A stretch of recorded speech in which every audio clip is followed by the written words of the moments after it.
In this video, we're going to talk about incidence of tax. Now, for those of you who don't understand what is incidence of tax andre the tax liability or burden of an individual.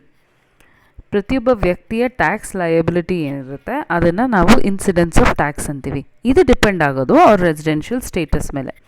So ಇದಕ್ಕೆ ಮುಂಚಿನ ವಿಡಿಯೋಸಲ್ಲಿ would have seen how to determine the residential status of a person. Now, obviously, you would be questioning as to why do we have to calculate residential status. ಯಾತಕ್ಕೋಸ್ಕರ residential ಸ್ಟೇಟಸ್ನ ಕಂಡುಹಿಡ್ಕೋಬೇಕು ಅನ್ನೋದನ್ನು ನೀವು ಯೋಚನೆ ಮಾಡ್ತಿರ್ತೀರಾ. Residential status ಆಧಾರದ ಮೇಲೇ ಅವರ ಯಾವ income taxable ಆಗುತ್ತೆ ಅಂತ ಡಿಟರ್ಮೈನ್ ಮಾಡ್ತೀವಿ. ಅದನ್ನು ನಾವು ಇನ್ಸಿಡೆನ್ಸ್ ಆಫ್ ಟ್ಯಾಕ್ಸೇಷನ್ ಅಂತ ಕರಿತೀವಿ. ಸೊ ನಾವಿವಾಗ ನೋಡೋದು ರೆಸಿಡೆನ್ಷಿಯಲ್ ಸ್ಟೇಟಸ್ನ ಆಧಾರದ ಮೇಲೆ ಯಾವ ಇನ್ಕಮ್ ಯಾರಿಗೆ ಟ್ಯಾಕ್ಸಬಲ್, ಅಂದರೆ ಇಂಡಿಯಾಲಿ ಬರುವಂಥ ಎಲ್ಲ ಇನ್ಕಮ್ ಅಥವಾ ಇಂಡಿಯಾದ ಹೊರಗಡೆ ಬರುವಂಥ ಎಲ್ಲ ಇನ್ಕಮ್ ಎಲ್ರಿಗೂ ಟ್ಯಾಕ್ಸಬಲ್ ಆಗೋದಿಲ್ಲ. ಅದು ಅವ್ರ ರೆಸಿಡೆನ್ಷಿಯಲ್ ಸ್ಟೇಟಸ್ ಮೇಲೆ ಡಿಪೆಂಡ್ ಆಗುತ್ತೆ. ಸೊ ಅವರು ಆರ್ಡಿನರಿ ರೆಸಿಡೆಂಟ್ ಆಗಿದ್ದರೆ ಅಥವಾ ನಾಟ್ ಆರ್ಡಿನರಿ ರೆಸಿಡೆಂಟ್ ಆಗಿದ್ದರೆ ಅಥವಾ ನಾನ್ ರೆಸಿಡೆಂಟ್ ಆಗಿದ್ದರೆ ಬೇರೆ ಬೇರೆ ಇನ್ಕಮ್ಸ್ ಅವ್ರಿಗೆ ಟ್ಯಾಕ್ಸಬಲ್. ಸೊ ಯಾರಿಗೆ ಯಾವುದು ಟ್ಯಾಕ್ಸಬಲ್ ಅಂತ ಇವಾಗ ನೋಡೋಣ. ಫಸ್ಟು ನಿಮ್ಮ ಫಸ್ಟ್ ಕಾಲಮಲ್ಲಿರೋದು ಪರ್ಟಿಕ್ಯುಲರ್ಸ್ ಆಫ್ ಇನ್ಕಮ್. ಈ ಕಾಲಮಲ್ಲಿ ನೀವೇನು ನೋಡ್ತಾ ಇದ್ದೀರಾ, ಇಲ್ಲಿರೋದೆಲ್ಲ ಪರ್ಟಿಕ್ಯುಲರ್ಸ್ ಆಫ್ ಇನ್ಕಮ್, ಅಂದರೆ ಯಾವ ರೀತಿಯಾದಂಥ ಇನ್ಕಮ್ ಇದೆ ಅಂತ. ಅದಾದ ನಂತರ we will see how it is taxable. ಯಾರ್ಯಾರಿಗೆ ಟ್ಯಾಕ್ಸಬಲ್ ಆಗುತ್ತೆ, ಆರ್ಡಿನರಿ ರೆಸಿಡೆಂಟಿಗೆ ಟ್ಯಾಕ್ಸಬಲ್ಲ, ನಾಟ್ ಆರ್ಡಿನರಿ ರೆಸಿಡೆಂಟ್ ಆದರೆ ಟ್ಯಾಕ್ಸಬಲ್ಲ, ನಾನ್ ರೆಸಿಡೆಂಟ್ ಆದರೆ ಟ್ಯಾಕ್ಸಬಲ್ಲ ಅಂತ ನೋಡೋಣ.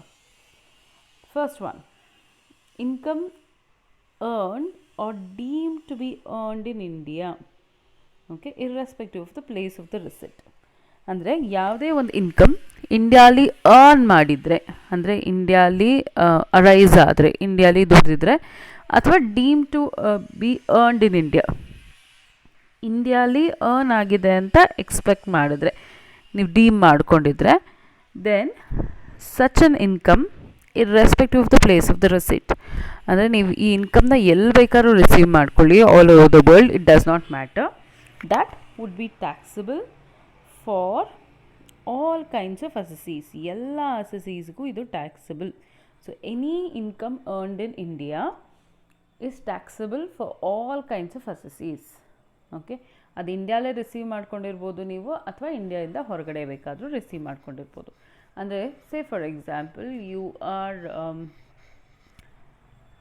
You have an agricultural land in India, ಆಯಿತಾ, ಅಗ್ರಿಕಲ್ಚರಲ್ ಲ್ಯಾಂಡ್ ಇದೆ, ಅದರಿಂದ ನಿಮಗೊಂದು ಅಗ್ರಿಕಲ್ಚರಲ್ ಯಾವುದೋ ಒಂದು ಲ್ಯಾಂಡ್ ಇದೆ ಅಂದ್ಕೊಳ್ಳಿ, ಅದರಿಂದ ಏನೋ ಒಂದು ಇನ್ಕಮ್ ಬರುತ್ತೆ ನಿಮಗೆ. It's not an agricultural income ಅಲ್ಲದೇ ಇರೋವಂಥ ಯಾವುದೋ ಒಂದು ಇನ್ಕಮ್ ಬರುತ್ತೆ. ಆ ಇನ್ಕಮ್ ನೀವೆಲ್ಲೋ ಫಾರಿನಲ್ಲಿದ್ದೀರಾ, ಫಾರಿನಲ್ಲಿ ಸೆಟ್ಲ್ ಆಗಿದ್ದೀರಾ. ಸೊ ಇಲ್ಲಿಂದ ಅವ್ರು ನಿಮಗೆ ಅಕೌಂಟ್ ಟ್ರಾನ್ಸ್ಫರ್ ಮಾಡ್ತಾರೆ, ನೀವು ಅದನ್ನು ರಿಸೀವ್ ಮಾಡ್ಕೊಳ್ಳೋದು ಫಾರಿನ್ ಕಂಟ್ರೀಲಿ. ಓಕೆ, ಸೊ ಇದು Indian income which is earned in India, ಆದರೆ ಇದ್ರ ರಿಸಿಪ್ಟ್ ಬಂದು ನೀವೆಲ್ಲೋ ಫಾರಿನ್ ಕಂಟ್ರೀಸ್ ಮಾಡ್ಕೋತಾ ಇದ್ದೀರಾ. Even then it is taxable in India.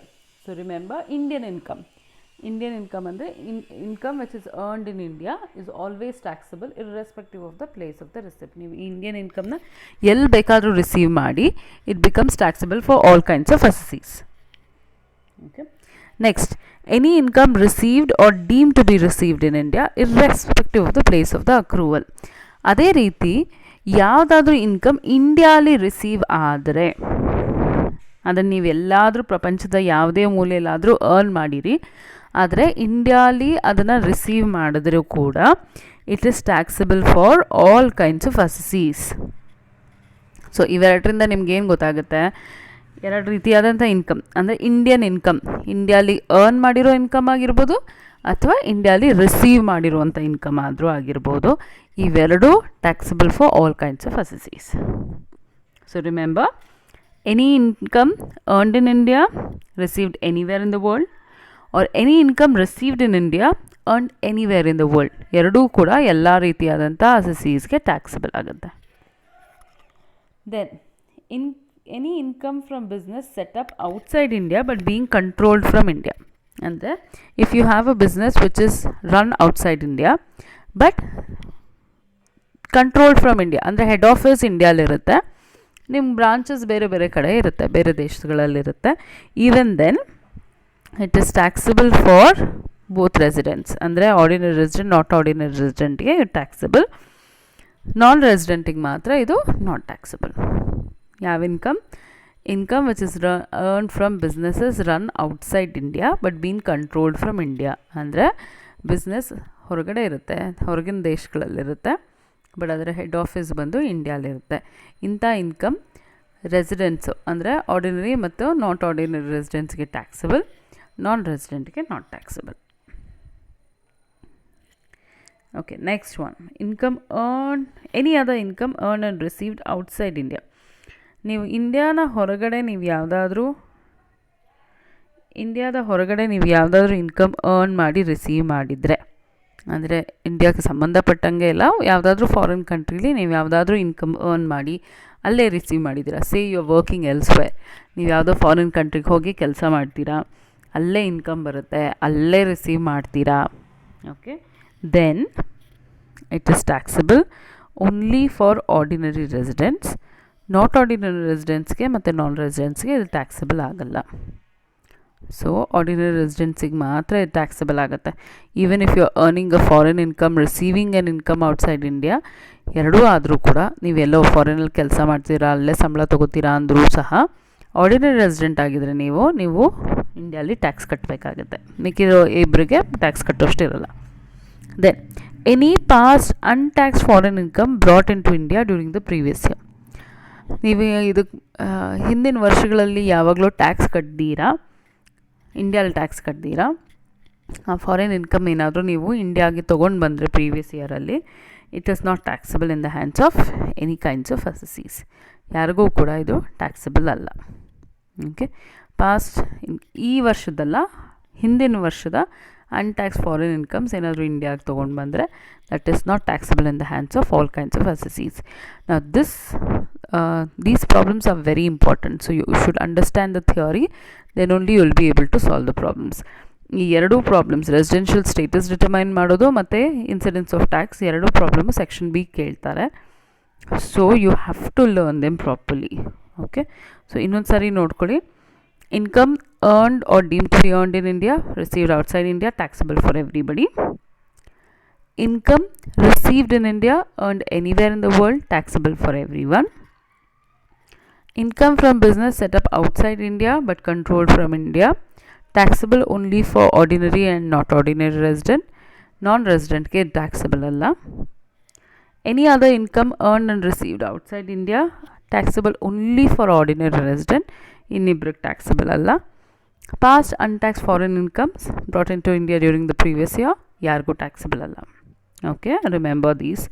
And after these there are certain important points you will have to remember. Idunu nodkoli, idunu keltare questions alli. First one, gift received from a relative or at the time of marriage or by a will is fully tax free. So ನಿಮ್ಮ ರಿಲೇಟಿವ್ಸಿಂದ ನೀವೇನಾದರೂ gift receive ಮಾಡಿದ್ರೆ, ಮದುವೆ ಟೈಮಲ್ಲಿ ಆಗಿರ್ಬೋದು, ಬೇರೆ ಟೈಮಲ್ಲಿ ಆಗಿರ್ಬೋದು, will ಕೆಳಗಡೆ ಆಗಿರ್ಬೋದು, ಗಿಫ್ಟ್ ಅಂತ ರಿಸೀವ್ ಮಾಡಿದ್ರೆ it is completely tax free. You don't have to pay tax on it. Gift receive from anybody else, ರಿಲೇಟಿವ್ಸ್ನ ಬಿಟ್ಟು ಬೇರೆ ಯಾರ ಹತ್ರನಾದರೂ ಗಿಫ್ಟ್ನ ತೊಗೊಂಡ್ರೆ 50,000 ಮೇಲಿದ್ದರೆ it becomes taxable for all kinds of assessees. ಎಲ್ಲ ಅಸೆಸೀಸ್ಗೂ ಟ್ಯಾಕ್ಸಬಲ್. ರಿಲೇಟಿವ್ಸಿಂದ ಆಗಿದ್ದರೆ ಅದು ಟ್ಯಾಕ್ಸ್ ಫ್ರೀ, ನಿಮ್ಮ ಫ್ರೆಂಡ್ಸ್ ಅಂದಾಗಿದ್ದರೆ ಅದು taxable. Then income from agriculture, dividend receive from Indian company is fully exempt from tax. ಇದನ್ನು ಆಗಲೇ ನೋಡಿದ್ದೀವಿ. ಇನ್ಕಮ್ ಫ್ರಮ್ ಅಗ್ರಿಕಲ್ಚರಲ್ ಇನ್ಕಮ್ ಏನಿರುತ್ತೆ ಅದು ಫುಲ್ಲಿ ಎಕ್ಸೆಂಪ್ಟ್ ಫ್ರಮ್ ಟ್ಯಾಕ್ಸ್. ಅದೇ ರೀತಿ ಡಿವಿಡೆಂಡ್ ರಿಸೀವ್ ಫ್ರಮ್ ಇಂಡಿಯನ್ ಕಂಪ್ನಿಯಿಂದ ಬರುವಂಥ ಡಿವಿಡೆಂಡು ಕೂಡ exempt from tax. Then interest on post office savings bank, again exempt from tax. Share of profits from HUF partnership firm is exempted in the hands of partners. ಆಯಿತಾ? ಯಾಕೆಂದರೆ ಈ HUF ಮತ್ತು partnership firm ಅವರು tax ಕಟ್ತಾರೆ. ಅದರ share of profit ಪಾರ್ಟ್ನರ್ಸ್ಗೆ ಅಥವಾ HUF ಮೆಂಬರ್ಸ್ಗೆ ಬರೋದು ಅದು ಕಂಪ್ಲೀಟ್ಲಿ ಎಕ್ಸೆಂಪ್ಟ್ ಫ್ರಮ್ ಟ್ಯಾಕ್ಸ್. ಅದನ್ನು ಪಾರ್ಟ್ನರ್ಸ್ ಅಂತ ಕರಿತೀವಿ. HUF ಮೆಂಬರ್ಸ್ನ ಪಾರ್ಟ್ನರ್ಸ್ ಅಂತ ಕರಿತೀವಿ. That is again exempt from tax. Okay, now you go through this again. I'm sending you the notes. Go through this again. We'll solve problems in the next class.